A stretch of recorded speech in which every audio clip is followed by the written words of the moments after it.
New MacBooks, new iMacs, new Mac Minis, and more coming at Apple's next event. It's all leaked, and we're talking about it.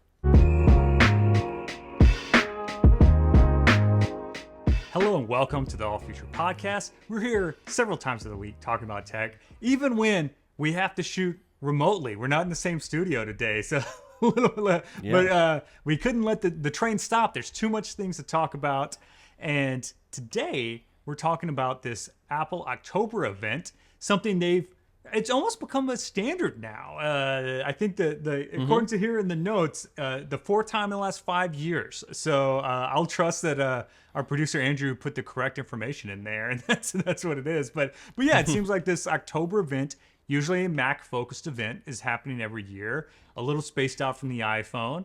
And this year, I think one exciting thing, and some other kind of pretty much expected stuff. But Ryan, what's going on, man? Well, the main headline is that this will probably happen around October 30th or so. That's what they did last year. I think it was called Scary Fast last year. It was a very Halloween themed event.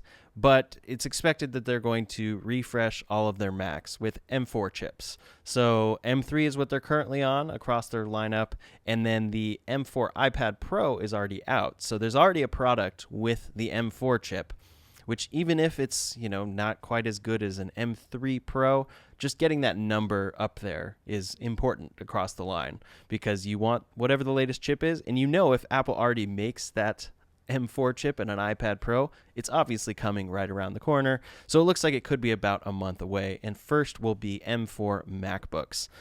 Essentially, it's just updating these to M4s. So M4s, M4 Pros, and M4 Macs.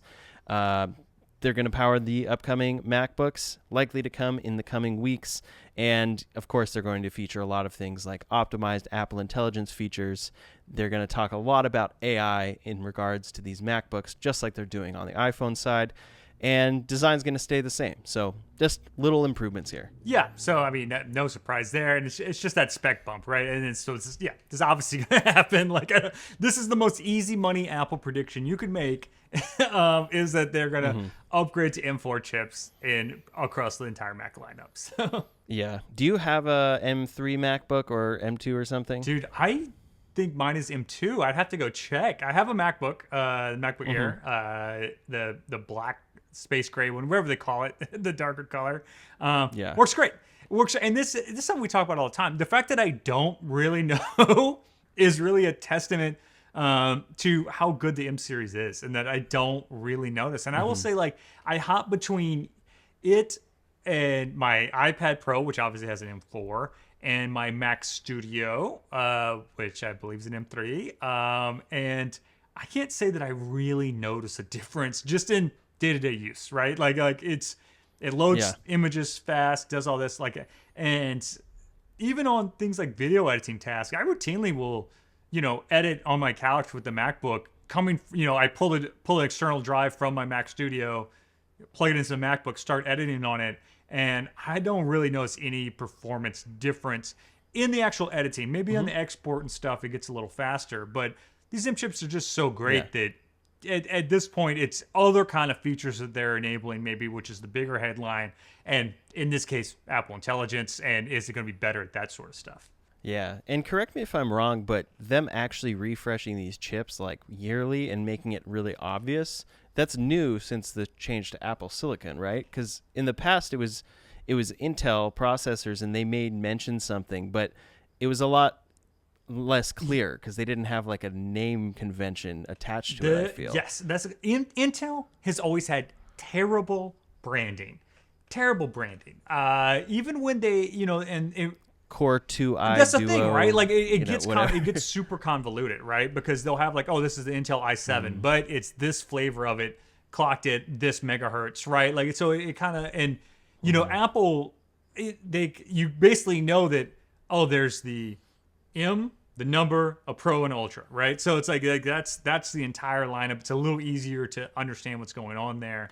Apple, I think, has always been good at just branding things in ways that people understand much easier than other tech manufacturers, right? I think this is just they're going to keep doing this almost every year, I think, because it's really, since they're controlling it, it's not like they need to make some massive leap between whatever the M6 and the M7 in the future. It could be just a minor tweak, and they go, oh, here's the new chip, it's the M7, and that's what the new thing is this year. Whereas when it's Intel or AMD or any of those, other companies out there, you're selling that product to people, so you need to sell them, oh, our chip is way better, our chip is way, you have to like actually make it improved every year in a meaningful way, where Apple doesn't really have to do that anymore. Yeah, like the main machine I edit on is a M1 Max, and you know that's like, now that M4 is coming out, it's like, oh my gosh, it's so old. It's M1 compared to M4, but it's great. So yeah, what you're talking about with forgetting and not knowing which generation of chip you have, I think it's in large part because they're so good, and they have been since they first went to M1, but also because they're doing a yearly cycle now, and so the upgrades aren't as significant as maybe they were when you were like doing a big jump on processor in the past that came every couple years or something. But the next one up is the iMac, and there have been a lot of rumors about something like a 30-inch iMac coming, but it doesn't really seem like that's what's coming here. It seems like we're just getting a basic iMac upgrade with the M4 chip. So probably the exact same computer, swapping that chip over to M4. One difference they could do, though, is switch the accessories finally to USB-C, because the mouse and keyboard still charge over Lightning, and I think we're getting down to the wire. I think that's one of the last devices that Apple would sell with Lightning charging, because they just finally upgraded the AirPods Max, by switching them over to USB-C and adding new colors. They finally did that. There was absolutely no fanfare, no upgrade to that product whatsoever.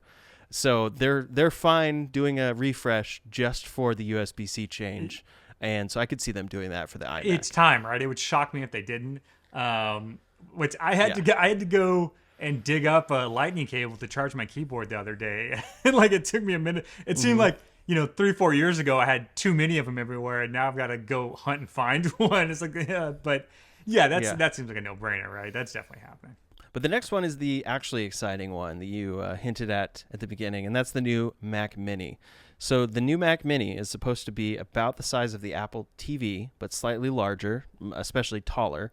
And then it's going to be kind of like a smaller version of the Mac Studio in practice, because it's going to have 5 USB-C ports, 2 up front and 3 around back. We'll see how many of those are Thunderbolt and whatnot when it actually comes. But essentially, people are calling this an iPad Pro in a small box. So it's going to be very functional, a very great computer, even smaller than before, at least with its general footprint. And brings a great new computer, new baseline desktop for people that will get upgraded with the M4. And I think you in particular, Matt, are pretty excited about this one. I am, just because I'm excited about any like massive form factor change from Apple. Yeah. It's so rare for that sort of thing to happen. And this thing has been a long time coming, man. Like, if you look at the actual like computer components and the size of them, I mean, like that iPad Pro, right? Like, I mean, look how thin that thing is. And the only reason it has that size footprint is really its battery and its screen. Like, you could make the actual computer components incredibly compact if you want to. Evidently, you can make them about the size of an Apple TV, because that's what they're doing here. So, this seems really interesting. I think they're going to sell a ton of these things, man. I guess we're going to see what the price point is. As much as I'm like, oh, that's neat, I have absolutely zero need for it. But it's such a great way for people to get into the Apple ecosystem. The Mac Mini has always been that, right? It's so easy if you're someone who still needs desktop computing for some reason, and you have a Windows machine, you can buy that Mini and just swap out, just unplug the cables, plug it into your new thing, you got a Mac, right? You same monitor, same keyboard if you want, everything. You can stick it the same if you wanted to. And so it's always been a great entry level for that. Here's something to think about, man. Here's something to think about. That I'm thinking about that late October kind of date. Is that the date that we're going to see some significant Apple Intelligence features on the iOS side as well? Because that's the date it's got to be ready on the Mac side, and it's going to be some kind of simultaneous launch of for real Apple Intelligence stuff across the platform. Because it seems it would be weird, I think, if Apple launched another product with the promise of Apple Intelligence features that doesn't have it when you buy it. Mm-hmm. I think I would not be surprised at all if the next maybe 2 years of Apple events are the first 15 minutes is dedicated to the Apple Intelligence features that are being released. I think that being a tradition is going to be the new thing because it's going to be across all of their products. So even if it's, like you're saying, it's not an iPhone event, they can go, these are the latest Apple Intelligence features now being released on these new machines we're about to talk about and the phones that you currently have.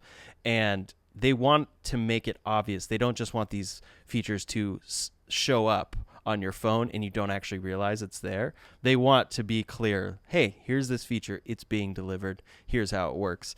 And I could picture them doing that, taking advantage of the viewership on every single event that they have to do that over the next couple years. So I think you're absolutely right that they're going to show us all the Apple Intelligence there. Yeah, for sure, right? I think it's pretty likely. And then that's, where I was kind of heading with this, right? Is that Mac Mini, I think, is a great home Apple Intelligence machine if that's where they're going with it. Mm-hmm. And if we've talked about this many times about how essentially me and you and our foolish HomePod ecosystems are all of a sudden they're not going to have any kind of Apple Intelligence features, but a way you could maybe give it to them if you made some kind of local Apple Intelligence network and ran it off of a Mac Mini. The other thing I was thinking about with this thing, depending on its footprint and everything, like maybe this is going to be kind of finally that kind of holy grail living room computer. And this is something, when people have used Mac Minis as kind of Plex server home entertainment systems for a long time.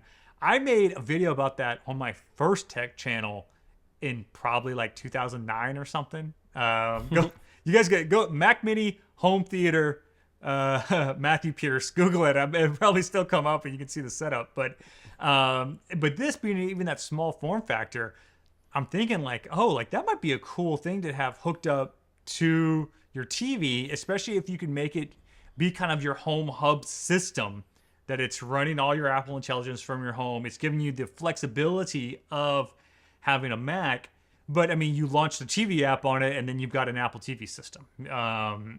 So I was like, I bet people are absolutely going to use it for that. And now what I'm doing is talking myself into buying this thing. This is how I do it. I come on this podcast, I start saying this cool stuff, and I'm like, you know what? I do need that. So yeah. So I'm excited about this thing. I think this podcast convinced me to upgrade my Apple Watch. So there you go. I definitely understand the feeling. But that just reminded me. Do you remember Front Row on the iMac? Yeah, of course. Of course. Dude, I loved Front Row. That was like the first remote, and then they took that remote and gave it to the Apple TV, right? Yep. The old iMacs used to, and I don't know if you remember this, it would magnetically hold to the side of the iMac. So you had this little remote, and you could stick it to the side of the iMac and a magnetic there, and then you could launch Front Row, which was Apple's multimedia app for Mac. So you do music or video library stuff, iTunes stuff, and it was, which was cool. And I remember it had a slick kind of interface where you kind of scroll through the stuff. I remember people being kind of impressed with that circa, I don't know, 2010, 12, when, you have people over to your home theater and they're like, what is this thing? I was like, oh, this is my Mac. It runs Front Row. It just seems super cool before that, kind of became commonplace and supplanted by smart TVs and smart boxes and stuff. I actually would love that, man. If they really made it so where you they made it so where you could pair an Apple remote to the Mac Mini, and when you hit the TV button in your Apple remote, which right now by default launches the Apple TV app on the Apple TV, it launches the TV app on the Mac. That sounds pretty slick. I like that. It might. You know what? This might be one of those things it already does, and I don't know that, but I don't think so. But that's a free idea for you, Apple. Make that happen. Yeah, so that's on the Mac side of things. I could see that Mac Mini being quite popular, and then especially if they give faster chip upgrade options. Like, we'll see if it's just M4, if it's M4 and M4 Pro. That seems likely. Will they give us a Max, or does that require you to go to the Mac Studio? But it is interesting to see the rumors are that we're not getting an M4 Mac Studio or Mac Pro yet. Yeah, and the Pro's the thing is the biggest question mark, right? Like Apple says that this is a thing that they're going to start develop. They're not abandoning the Mac Pro line, which is something that Apple seemingly has to say every 3 or 4 years when there hasn't been any major changes to it. Yeah. So, but yeah, they've been saying it for years now, and the Mac Pro sales have to be so small. Like we've talked about this many times on the podcast that overall Mac sales are 7% of Apple's revenue, so a pretty small number overall. Like they could literally get rid of all Macs and still be one of the most profitable companies in the world. And so when you look at that, how many Mac Pros are they selling, man? It's a real low number. So it does surprise me that's left off this. Mac Studio, that seems to be really what the Pro is now for a lot of people. Like people who have Mac Studios now Absolutely. are people that would have bought Pros in the past. So I think they're probably going to upgrade that to M4 chips. I can imagine they're going to, when they do it, it's going to be in some either like unique configuration, like it's M4 Pro doubled up or something like that. Something they'll do to actually make it worth buying that thing and having that powerhouse in your home instead of just buying the super cool sounding new Mac Mini. Yeah, I know a lot of people in like the film composing world, and they're all buying Mac Studios now. Yep. They're upgrading from cheese grater or trash can older Intel Mac Pros, and they're all buying Mac Studios. And there's no real reason for a lot of these people to get the Mac Pro. So like you're saying, it's pretty accurate, because I think even when you look at it, it's basically the same exact specs. It's just the ability to expand things and more ports and all of that stuff. And that shows again, like we've talked about this in the previous video, kind of the iPhone mini disaster. And that's, you have this vocal segment that says they want a feature, and Apple gives it to people, and then no one seems to really go for it. And when the Mac Pro was announced, having all those modular components, right? And you get a dedicated graphics card that would Afterburner, I think is what they call it, that was specifically designed for like Final Cut encoding, and you had all these slots, you could put all these custom cards in and all this kind of stuff. And it turns out the market for that it already was a small market, and it's even smaller now, because people will basically get a Mac Studio. If they need those specialized cards, they'll get external enclosures from it, Thunderbolt enclosures, run it off of that, and it just kind of works, right? And you're getting to the point where these computers are cheap, man. A lot cheaper than they used to be, especially when you adjust for inflation. I got a Tower Intel Mac Pro. This must have been 2010, 2011. Super specced out. This is right when I started kind of making some money from YouTube. And I was really making almost nothing, whatever. I was making, the $1,000 a month from it or something. And I was like, this justifies getting the best computer I can possibly get. Absolutely, of course. Yeah. And I think it was like I think it was like $7-8 or something for it. Adjusted for inflation, I'm sure that's well over $10,000 for a Mac Pro. And you just don't need it anymore. You just don't need it, right? Like for what these Mac Studios can give you at this price, and I know it's a crazy thing to say, they can kind of be disposable at the corporate level, all right? People who are doing this at a level where they have a lot of disposable money to spend on products, the YouTuber kind of level, right? These successful YouTubers, you know this rule, buddy, right? It comes in late November and your accountant calls you up and they're like, dude, you got to spend money or you're going to get taxed on a lot of stuff. What do you buy? Oh, well, I guess I'll just upgrade my Mac Studio and buy a new one and just get rid of this one, right? And it's like, it seems like you can do it so much easier now. So I think that's kind of the path forward with the Studio and the Pro lineup, is that it really is kind of coalescing into one thing. And that's the Mac Studio that you pay to upgrade every 2 to 3 years and you don't even care. Yeah, I have considered, because I talked earlier about I'm currently running a 16-inch MacBook Pro as like my normal computer that I hook up to monitors. But at this point, I don't actually ever take it off of my desktop. So it's kind of a waste of that display and just the fact that it's a laptop. So I'm considering trading that in before it loses all of its value and maybe getting something like a Mac Studio. So it's interesting that this event is happening and won't be upgrading that, because maybe I need to wait a little more into next year if I want to make that change. But like you're saying, do I really need that change? What is it going to change? It's going to make my exports a little bit quicker, and that's kind of about it. the difference on these computers is drastic. I'm gonna from previous years. Yeah, exactly, from the old Intel chips. I'm gonna try to talk you and get into that Mac Mini, man, just so we can have one around so I can look at it. I will definitely wait to see that.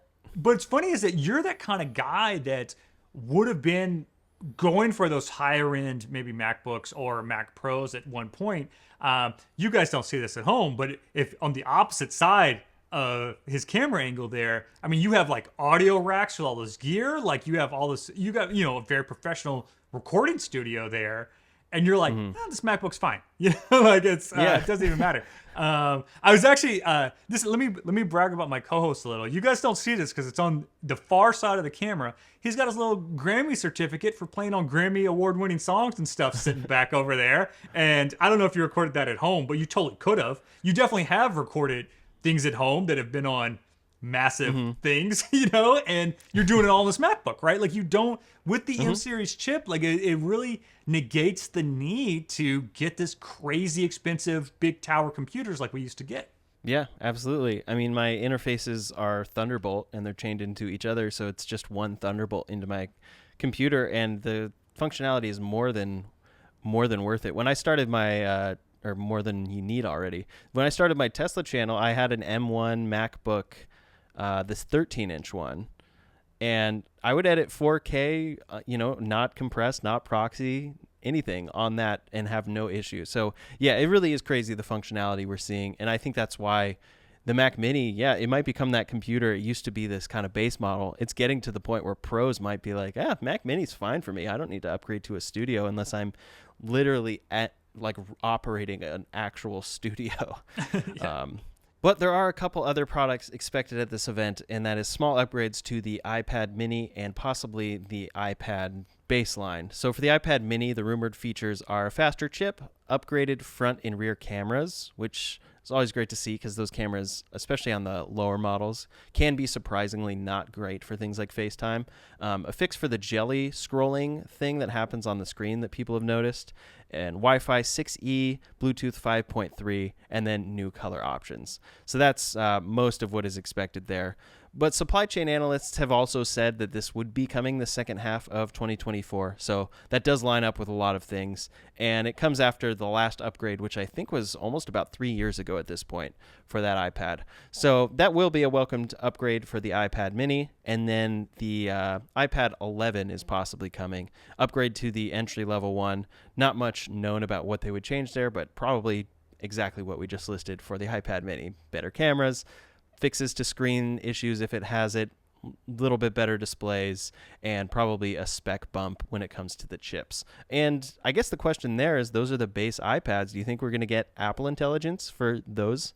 Oh, man. Yeah, that's actually a good question. This is the one, like almost every product, I know I've even said this on the podcast before, like, going forward, everything's going to have Apple Intelligence. It's crazy for them to make something that doesn't.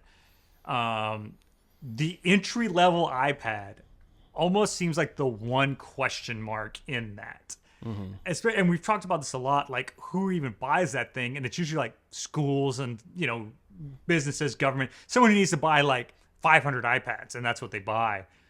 Do those people even want to have Apple Intelligence on their stuff? This is going to start to be really wild, man. Like having all this LLM AI stuff directly tied into these machines that are going to be everywhere, So I think my sister's a school teacher, and she was telling me this story about how the kids use ChatGPT to figure out how to circumvent the blocks on which websites they could go to. And like ChatGPT just explained to them how to go through the command line and disable stuff, some kind of thing. And then they did it. So, but yeah, and now you're going to have that as a shortcut button on everything. So every kid in America is going to be boom, now I can completely, maniacally control my school with AI, I guess. So yeah, that maybe there's some benefit to Apple offering entry-level things that don't have Apple Intelligence. That being said, though, I suspect everything will. Though I would lean more toward them having it. It seems like if Apple's roadmap is going to be to bake Apple Intelligence more and more into the system, you got to just have it on everything going forward, or things are going to get obsolete listed really quick. Yeah, I think even just when it comes to scaling of chips as well, they're going to put, whatever last year's or 2 years ago's iPhone chip is probably into these base iPads. So at a certain point, that's going to have Apple Intelligence by default, and it's not going to make sense for them to be scaling up and producing one chip that's slightly worse for this lower selling iPad, and then one chip that's for other products. I bet that would also come into play. It's like, yeah, it has Apple Intelligence because it was actually just cheaper for us to give it the same exact chip. Not to give them the future, just because like, oh, we're not going to stand up a whole assembly line for something we don't use. Yeah, exactly. So all of that is coming in Apple's October event, and I'm definitely looking forward to it, especially with things like the Mac Mini.